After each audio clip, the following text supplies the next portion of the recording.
Nous allons enrichir notre bibliothèque de fonctions avec 6 nouvelles fonctions. Tout d'abord, le cosinus hyperbolique. À la fonction cosinus classique, nous avons associé arccosinus. Ici, nous verrons que l'on peut associer au cosinus hyperbolique une bijection réciproque qui s'appelle l'argument cosinus hyperbolique.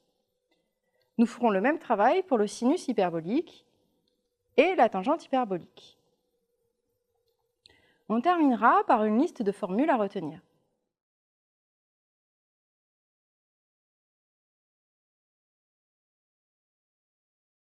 Voici la définition du cosinus hyperbolique. Pour x, un nombre réel, on définit chx qui est égal à exponentielle x plus exponentielle moins x sur 2, où e puissance x désigne bien sûr exponentielle x.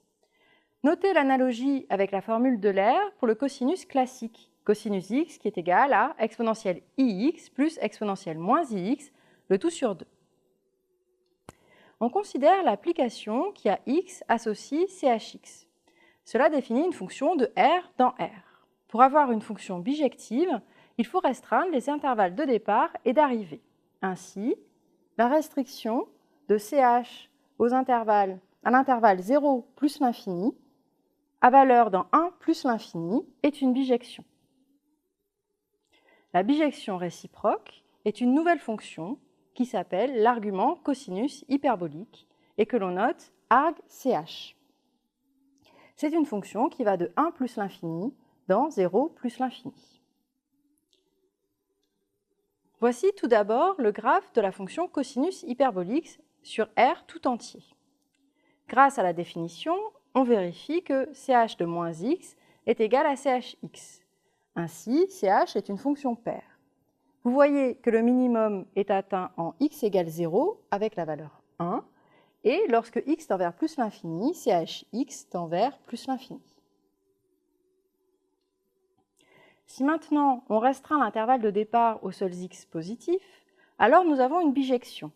Et voici le graphe de argch. C'est une fonction qui n'est définie que pour les x supérieurs ou égaux à 1. En x égale 1, elle vaut 0 et elle croît vers plus l'infini lorsque x tend vers plus l'infini, comme le logarithme.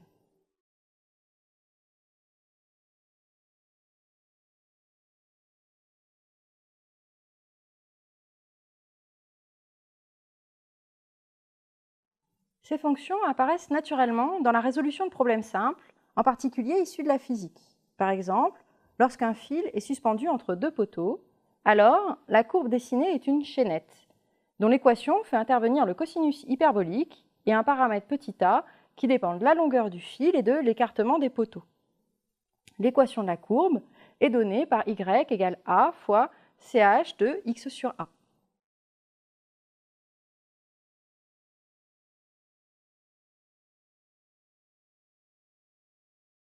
Pour x réel, le sinus hyperbolique est sh de x égale exponentielle x moins exponentielle moins x, le tout sur 2. En tant que fonction, le sinus hyperbolique est une fonction de R dans R qui est une bijection. Sa bijection réciproque est l'argument sinus hyperbolique noté argsh. Voici le graphe du sinus hyperbolique. Comme sh de moins x est égal à moins sh de x, alors la fonction sh est impaire. Elle tend vers moins l'infini en moins l'infini et vers plus l'infini en plus l'infini. Voici le graphe de l'argument sinus hyperbolique. C'est aussi une fonction impaire.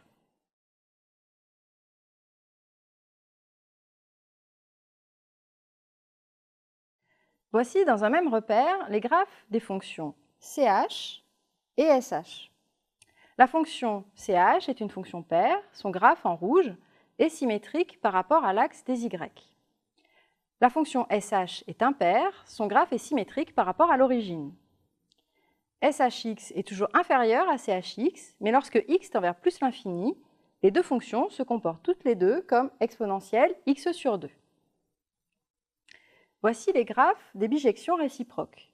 La fonction argsh est bien définie sur R, alors que argchx n'est définie que pour les x supérieurs ou égaux à 1.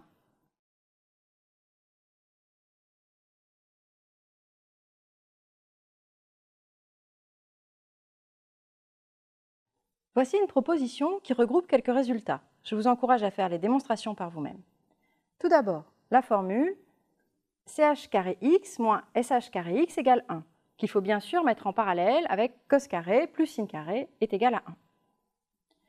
Pour les dérivés, la situation est très simple et symétrique.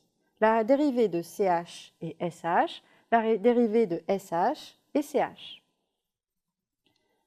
Arc ch est une fonction strictement croissante et continue. C'est bien sûr une bijection et sa réciproque est sh. Arg sh est dérivable et on calcule sa dérivée comme dérivée de la bijection réciproque de sh. On obtient arg sh' de x qui vaut 1 sur racine de x carré plus 1. Enfin, une formule utile, arg sh de x est égal à ln de x plus racine de x carré plus 1. On vérifie facilement cette égalité par dérivation. Il existe de telles formules pour le cosinus hyperbolique, nous y reviendrons.